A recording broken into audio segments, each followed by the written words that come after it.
महर ने फिर रास्ता तो नहीं रोका? नहीं, अब रास्ता नहीं रोकता। सुना है हवेली के दरवाजे पर बैठकर रास्ता देखता है। किसका? मेरा। और किसका?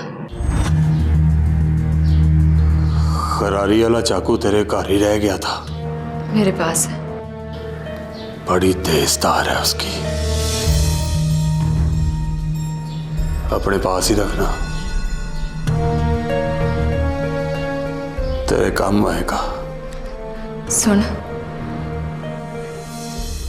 तेरा दिल नहीं करता कि तू रिहा हो जाए?